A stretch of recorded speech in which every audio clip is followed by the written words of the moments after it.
All right, man. So I'm going to be breaking my silence on the current state of the game today.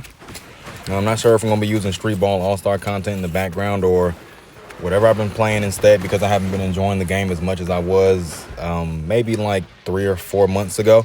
So let's go ahead and talk about why I'm not enjoying the game very much right now. So the primary reasoning is they just keep releasing like extremely broken characters, bro. Like, think about Robbie. Extremely unfair because of his block height and distance. He almost has no downsides. The only weakness he has is that you just take advantage of what mode that he's in. So if he's in the strength mode, then you play the perimeter. If he's inside the speed mode, then you play the inside because his power is cut in half, and so on and so forth. You think about characters like Misaki. Taylor just recently got a buff that made her a really good character. She was already good before because of the 25% chance to ignore all disturbance. And if you got Precision Expert, that's 30%. So buffing the shooting speed on an ability that has a 30% chance of ignoring all disturbance just doesn't make very much sense to me.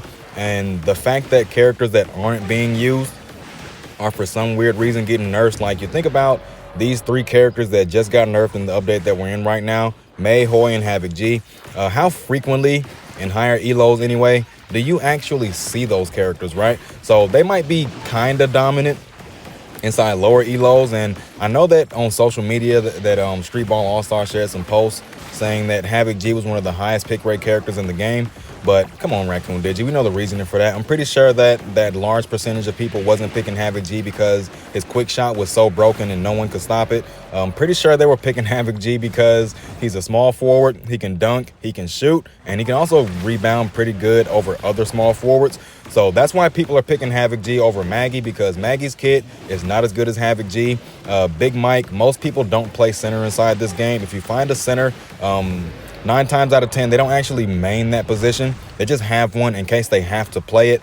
So, yeah, Raccoon Digi, I'm not understanding. You think about Misaki's quick shot. She can literally do that whenever she wants because it's an aux. So I'm not understanding why her quick shot was untouched. But Mei, Hoi, and Havoc G's quick shot deserve a nerf because she also has the rapid dribble move paired up with her drift shot off of the dribbles. And once again, insane kit on Misaki. Everything revolves around speed. She's got the extra speed on her dribble moves, the extra speed on her shots because of an aux quick shot. And if Mei, Hoi, and Havoc G deserve a nerf to their quick shots, why doesn't Misaki deserve a nerf? And we also need to talk about the pump fake thing that she can do with the quick shot aux. So if you're gonna do something like this, Raccoon Digi, because we complain every single time that you do this, right? Every time you do this, and I'm not sure if this is a new team or the old team, but if this is the new team, sorry you got to see this side of me, because the old team, they definitely did. And if this is still the old team, y'all know not to play with me like this, man, because y'all are just pushing out nonsense back to back to back, Raccoon Digi. Misaki, completely unfair. There are people saying, oh, you know, just block it, just guard her, just don't play close to her. Okay, I decided to play back a little bit. She does a fadeaway, and since she has sight, I don't get the contest as a point guard. I play too close to her. Her rapid dribble move creates enough space to get the drift shot off and still be wide open. And if you predict incorrectly on which direction she's going with her dribble, then guess what? She's going to get a free and easy wide open 3-point shot off of the drift shot, off the rapid dribble move. So yeah, Raccoon Digi, I have no idea what direction you plan to push this game in at the point that we're at right now. I mean, it really seems like you're following the Streetball 2 on Fire recipe, and we see what happened to that game. NBA Infinite followed a similar recipe, and as you can see, that game is struggling to maintain a consistent fan base because I'm always hearing that it's mostly bots. Even at the top of ladder, you mostly face bots.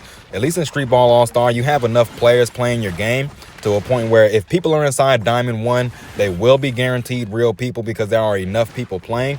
But you're pushing people away, Raccoon Digi. I mean, I put way too much money into this game to just sit back and let you destroy it. And there are people out there that are actually willing to let you destroy your game just for the sake of having easy wins. There are literally people saying it's easy to stop, just block it. There are literally people saying it's easy to stop, just block it. Oh man, Taylor's pull-up isn't that broken, just block it. Oh man, Misaki's drift shot isn't broken, just block it. And it's like, you know, not every position is that good at blocking shots, bro. Like, I'm playing point guard, man. I'm playing point guard. I got to swap onto a Misaki. I'm basically screwed. You're a small forward guard, Misaki. You're basically screwed.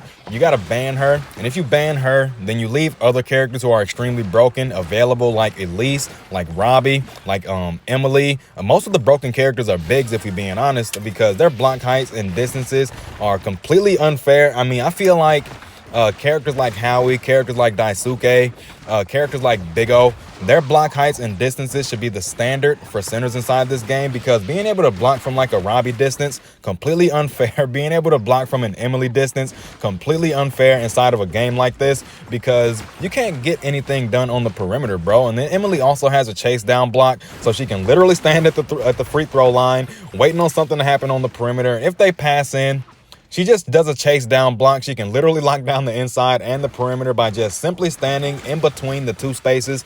In Raccoon Digi, it is not fair. There are people saying, oh, there are ways to beat it. Yes, there are ways to beat it, but the amount of effort that it takes to beat someone like Emily in comparison to the amount of effort it takes to beat someone like Howie is substantial. That's how big of a difference it is. Howie's block height and distance, he's even taller than Emily, right? He's even taller than Emily. He has a worse rebound height, worse rebound distance, worse block height, worse block distance, worse power. Well, he probably doesn't have worse power, but y'all see where I'm going with this, man. They're releasing extremely broken characters, and the power creep is getting insane. Like, there is insane power creep right now.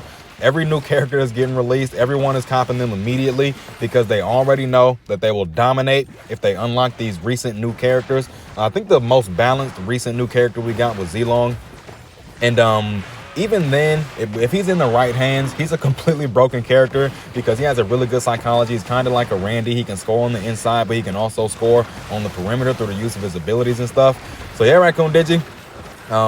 Don't know why you're nerfing weak characters. I don't know why May, Hoy, and Havoc G is getting nerfed. I mean, absolutely no one is going inside ladder and completely dominating the games with quick shots with May. You got to basically sacrifice a whole lot of three-point in order to get enough mid shot to even be consistent with contested quick shots with May. So yeah, Misaki, she has an aux, right? Every single shot can be a quick shot and nothing happens to her but the quick shot that we have to show our opponent is next. So if we do a regular shot, our opponents are like, okay, their quick shot is next. I know I got to jump early, so don't got to worry too much about that. And if we pump fake our quick shot, they know that it's gone. But Misaki, on the other hand, if she pump fakes her quick shot, she still has her quick shot. She can pump fake it 3,000 times in a row and she will still have her quick shot. So yeah, Raccoon Digi, don't understand what you're doing, man. Really don't understand what you're doing to the game. And it's like I said, if this is the new team, you're tearing this game apart, bro, and you're gonna end up wasting your investment from buying this company by destroying it. So it doesn't make sense on like inside of my head. The changes that we're seeing, they literally don't make sense. Like, why is Daisuke getting a rework before Howie? Like, why is Daisuke the best rim protector in the game, one of the better rebounding blocking bigs, and he gets a rework before Howie, one of the worst rebounding bigs, one of the worst blocking bigs? He's designed to be a scoring big, and he's one of the worst scoring bigs. Just think of a category for bigs, and he's probably the worst at it. So why does Daisuke get a rework for rebounding before Howie does, Raccoon Digi? And I know I'm just yapping and yapping and yapping. I probably said the same things a few times over again, but if I said something a bunch of times, it's probably bothering me a whole lot. And it's certain, like, these changes are certainly bothering me a lot. I used to play maybe 400 or 500 games a season. That might sound like a lot, but as a content creator, it's almost necessary to play that many games. I got to figure out what's going on inside the meta, what kind of mechanics are being used, what kinds of ways, so that I can get that information to y'all.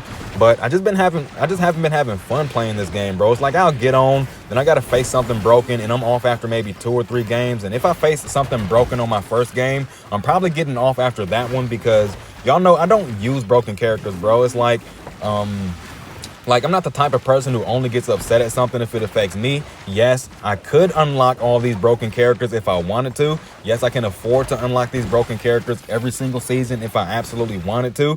But like, if a character is extremely broken to a point where it gives me an unfair advantage, I'm not gonna unlock them. Like, I could have got Becky, but guess what? I didn't get Becky. Could have got Zilong, but guess what? I didn't get Zilong. I could have gotten the new PF that's up right now. I forget his name, but I could have certainly gotten him. I actually have all the resources right now to unlock a welcome event character get them to the ace tier, unlock all of their cells, and max out a set of gear. And I got a purple set of gear just laying around, just waiting for the next point guard to drop. So yeah, I mean, I could be unlocking these characters and taking this unfair advantage and running off with it. But once again, these unfair advantages, they kill the player base, they kill your casual player base.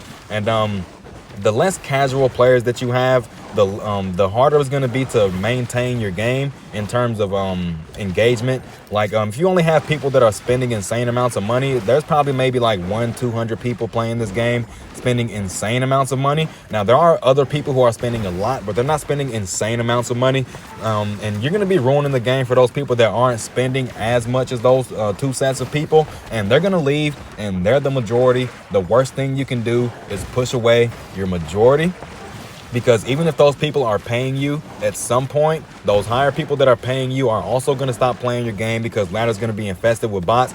So all right, man, I'm done yapping.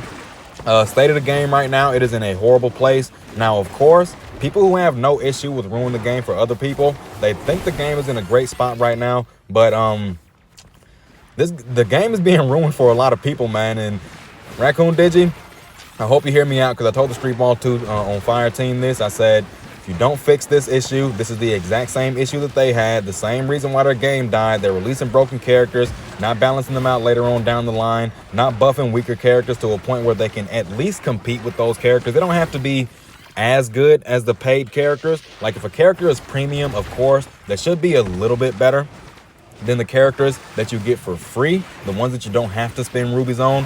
But like, you know, they shouldn't be so much better than them to a point where there's absolutely nothing you can do when you play against these characters. So all right, man, that's it. That's my promise. That's enough yapping, man. Go ahead and drop in the comments how y'all feel about the state of the game right now. I'll catch y'all next one, man.